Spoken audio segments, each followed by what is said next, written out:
If he can do this in Los Angeles without the consent of the governor, without even invoking the Insurrection Act, he can do it anywhere for any purpose.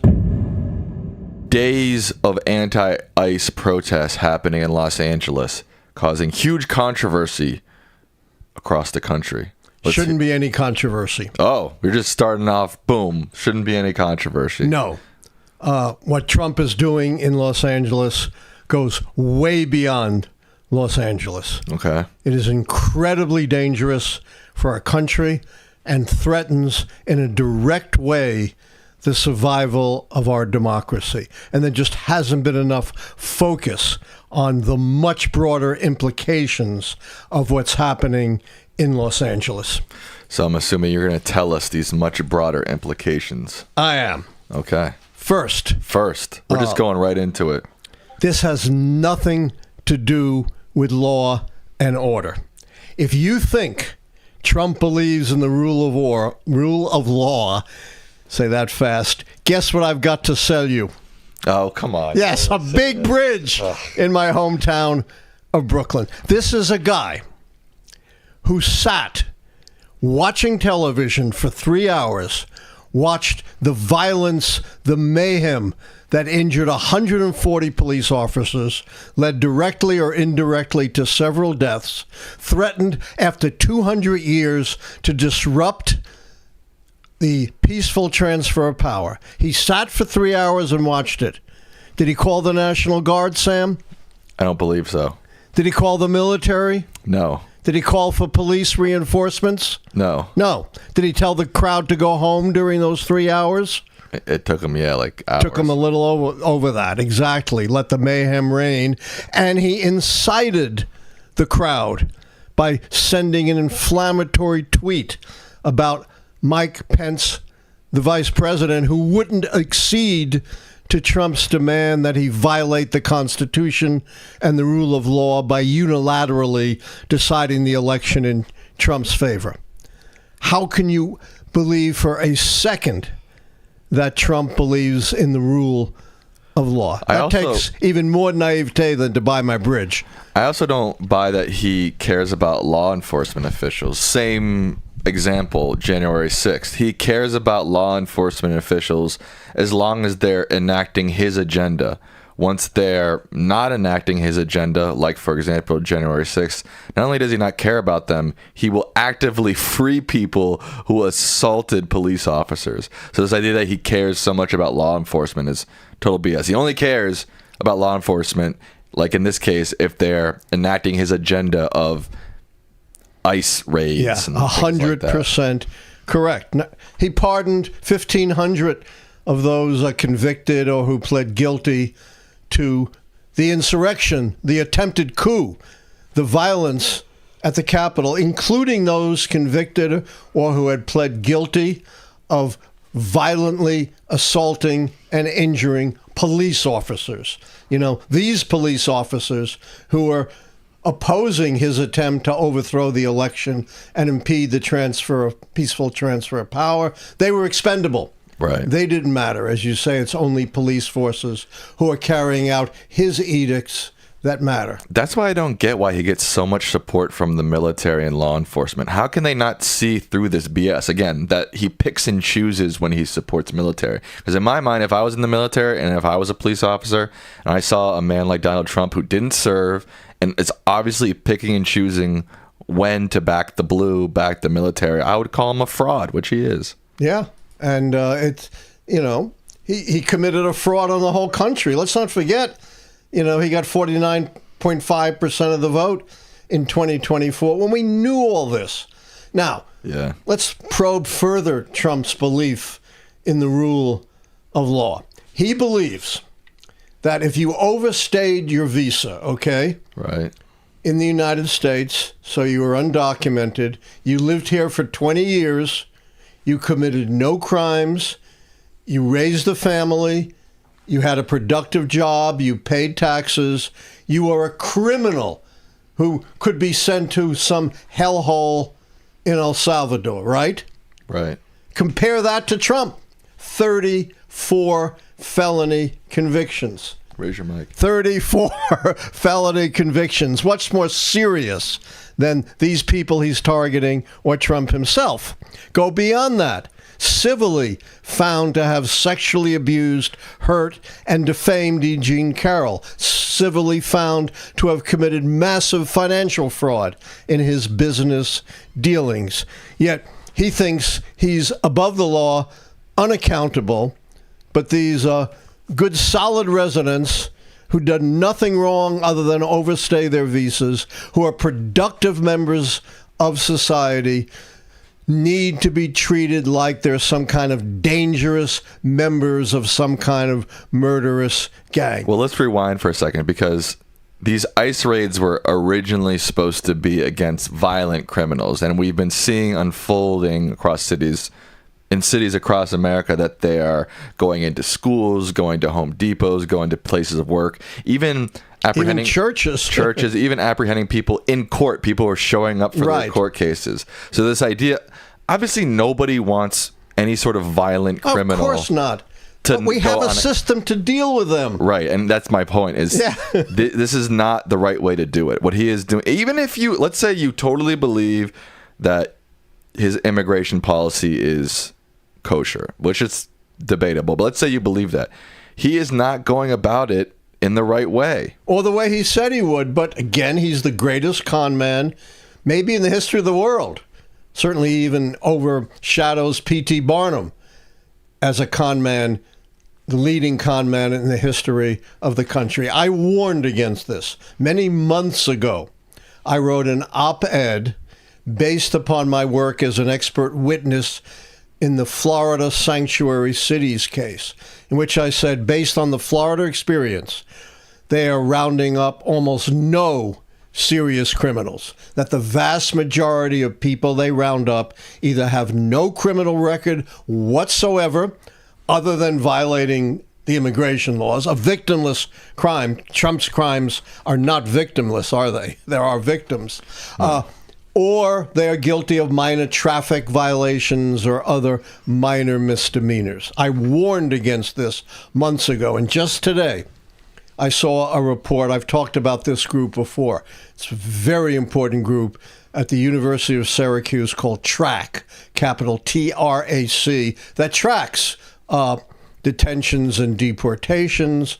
And what they found was the vast majority either didn't have a criminal record at all or had one of these minor misdemeanor records. Very few serious criminals are being caught up in this indiscriminate dragnet that Trump is justified by saying, you know, we're getting the killers and the murderers and the gang members. And there's a reason why you're sweeping up ordinary, productive people. Who's easier to find and to arrest? A woman working at McDonald's or some serious criminal? Right, that's a good point. Yeah, I mean, come on. It shows their weakness that they're targeting these really easy targets. They always do that. They target the vulnerable. It's what we see in the Medicaid cuts, in the cuts to food stamps. Didn't today it was found out that just this deployment in Los Angeles is costing $130 million. It'd be nice if they, use that money for more housing in Los Angeles, better education in Los Angeles, instead of just throwing the National Guard on the people there. Yeah. All right. Now I want to point to the two broader implications that go way beyond Los Angeles and should chill you to the bone, especially the second one. The first is Trump is deliberately doing this, not because he gives a whit about the rule of law, quite the opposite, because he wants to stir up violence and chaos as it involves immigration, because he believes that benefits him politically and stirs up his base. It's the same reason why he killed the bipartisan immigration reform bill last year that was sailing through the Congress and that would have greatly strengthened the border as well as instituted other reforms. He doesn't want to solve it. he wants to keep it inflamed and keep it agitated. And from reports on the ground, these deployments are not diminishing, but, they're sparking people's response. But the second point is even more chilling. If he can do this in Los Angeles without the consent of the governor, without even invoking the Insurrection Act, he can do it anywhere for any purpose, including, and this is where it gets very chilling, stationing troops at the polling places to keep marginalized people who don't vote for him out of the polls, seizing voting machines and ballot boxes on the pretext, that there are foreigners messing and meddling. He's lied about foreigners in Los Angeles, claiming it's an invasion of foreign agitators.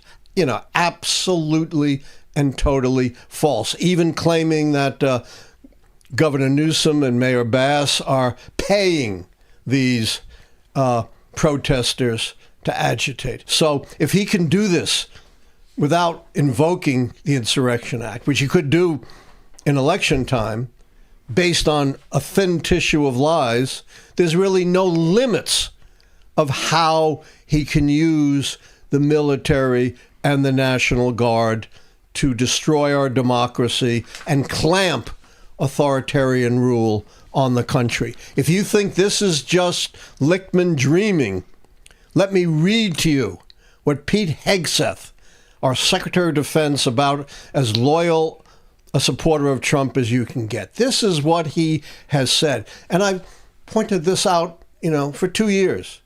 What Trump and his allies, his cronies do, they do it right out in the open. It is astonishing how anyone could miss what they're all about. And in case you're not sure that they're going to use these military and National Guard forces for whatever purpose they want, here's what Hegseth said. Get this, Sam. And I'm quoting exactly. Quote, "I think we're entering another phase,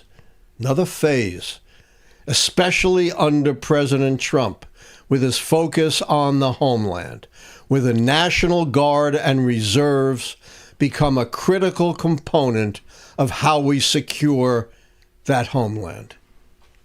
Does that sound to you like a blank check to use the National Guard and the military for whatever purposes that Trump and his cronies want, claiming they need to secure the homeland? Yes. Never seen this before. When was the last time, Sam, that the National Guard and troops were deployed for domestic law enforcement purposes? 1992. 1992. And was that done unilaterally by President George H.W. Bush? No. No. He had the request from the governor and the mayor. And as compared to these demonstrations, it was 100 times worse. 63 people died in those 1992 Los Angeles riots. Countless damages to homes and to business. But even then, H.W. Bush, a Republican, a conservative, made sure to do what Donald Trump isn't doing, coordinating with the governor and the mayor. And if you think, they're going to hesitate to use violence, do you know what Mike Johnson said? Yeah, he said that Gavin Newsom should be tarred and feathered. Yeah, he said, I don't know if he should be arrested, but to hell with the law, we should tar and feather the guy. That's crazy. Resort to an 18th century horrific form of torture. Do we have the rack and the thumbscrew next for people that Trump doesn't like? But let's also not skip over the fact that Trump said that Gavin Newsom should be arrested. And when asked directly to him why, he said because he was elected governor, essentially. And governed badly. I mean, is that the first time that we've had a president never had anything like that say that a governor of a state should be arrested for no apparent crime, essentially? For no even purported crime. They haven't even come up with a crime. Right. Except that he ran for governor, got elected, and didn't govern according to the way Trump thinks he ought to have governed. And, they arrested a member of Congress. So you've said a lot of scary stuff, and I think maybe the audience is now fearful. And obviously the first step is speaking up about it. Yeah. You got to go through the judicial process. Yes. But what can someone, if you're talking about possibly the National Guard at polls, seizing voting, what can we do about that? I'm going to say something very radical. But first I want to preface it by the fact that Trump, while generally has support for his immigration policies, presuming that they target dangerous criminals, and a lot of people have gotten to believe that, but only 38% approve of his deploying the National Guard troops in Los Angeles, according to a poll today. 45% disapprove, and 17% are unsure. When you get to sending Marines, only 34% approve, 47% disapprove, 19% said they weren't sure. Now, why does this matter? And why does it matter that we're on the show and other people are speaking out? Because in the end, the only real barrier that we have left is the courts and public opinion. It may have to come to this, and I certainly hope not, that Americans may have to do what Gandhi in India to liberate India and his followers did, stand against the troops and dare them to fire on them. Surround the polling places, dare the troops to fire. I'm not suggesting we do that, but, it may come to that. Wow, that's intense. I certainly hope not, but, maybe the court system will work. But I'm very worried.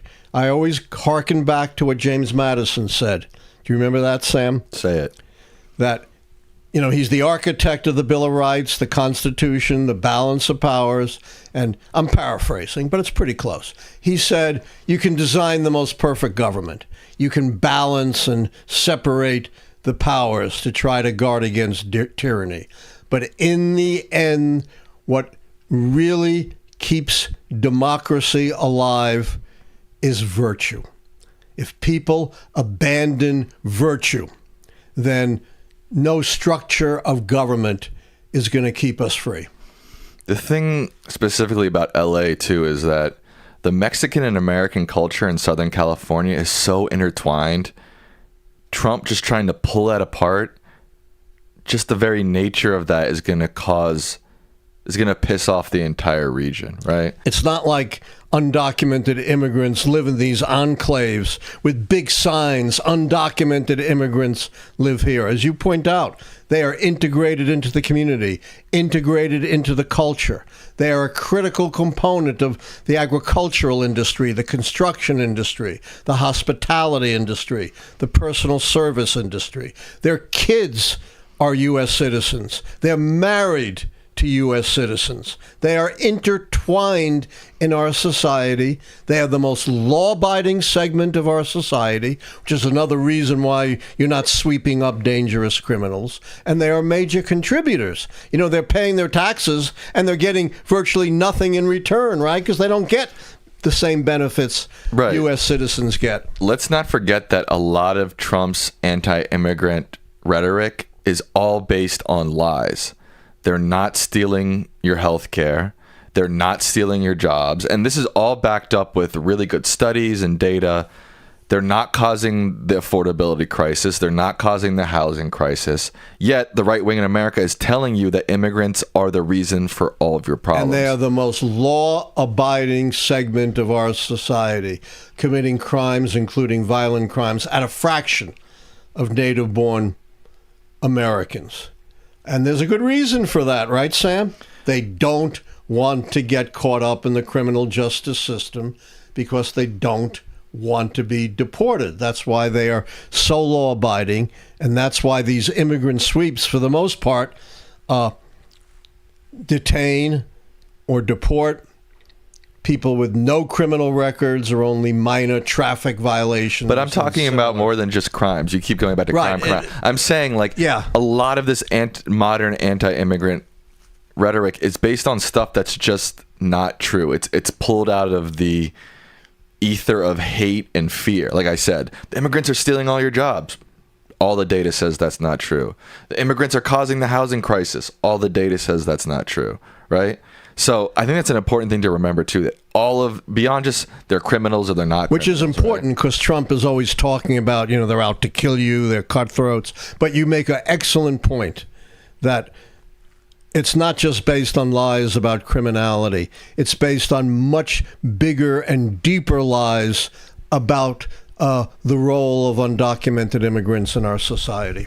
I also want to make a point. I've been seeing a lot of debate about nonviolence or violence and protests and civil and all this jazz. I don't know, from my perspective, it's extremely important for, as we move forward, you said, people have to be ready to stand up in front of troops, et cetera, et cetera. But I do really think it's very important moving forward, whatever type of protests happen, whatever type of standing up to Trump happens, it has to be peaceful, because Trump and his fascist agenda will latch on to anything that's unpeaceful and justify their fascist agenda because of violence or property damage or et cetera, et cetera. So I know there's been a lot of debate, but it has to be peaceful. You can't destroy property. You can't block, freeways for hours upon end. You can't be violent. You can't destroy police cars. You just can't. It's going to hurt the movement in the end. And if you are a true believer in the movement, you can't be violent. You have to resist that at all costs. That's the hardest part, right? People want to get on the streets and they want to cause havoc, and anarchists and agitators get thrown into the mix and they light police cars on fire. But moving forward, we have to be peaceful. Work. I'll give a little historical perspective to support your point, Sam. What was the most successful social movement in the history of the United States? Civil rights movement. The civil rights movement. Was that a violent movement? Not at all. Just the opposite. They made a lot of their moral points because they stayed peaceful and were preyed upon violently by white supremacist police and other law enforcement forces in the South. It was the most peaceful movement one could possibly imagine, and the most successful.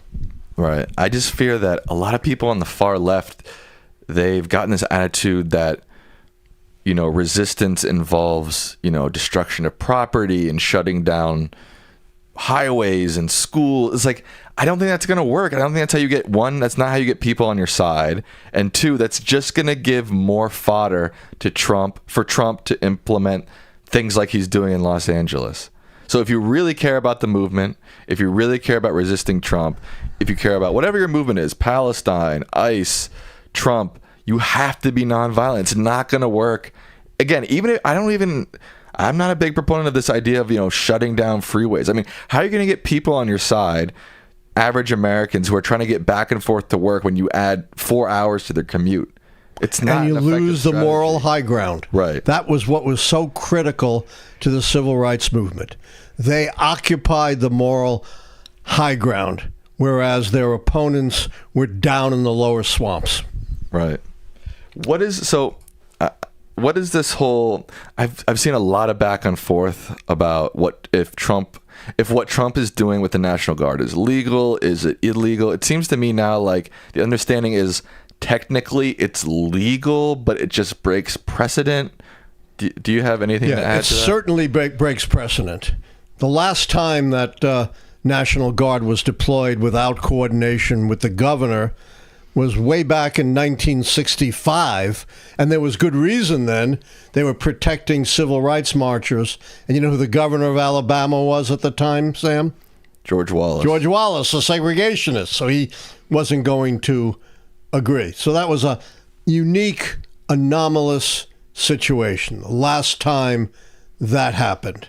And Trump is just blasting right through that and basically daring the courts to stop him. And, the president, unfortunately, largely because of, old-timey, obsolete laws, has tremendous authority to deploy the National Guard when he deems, there's a real national emergency. I don't know how the Supreme Court would come down on this. It may well say what Trump has done is legal, but doesn't make it right. Sure, but that wasn't my question. Yeah, I can't answer whether I don't think it's legal. Right. I think the law he cited still requires you to go through the governor, unless he invokes the Insurrection Act. You want to talk about that? Yeah, this is, passed around the turn of the 19th century. It's over 200 years old.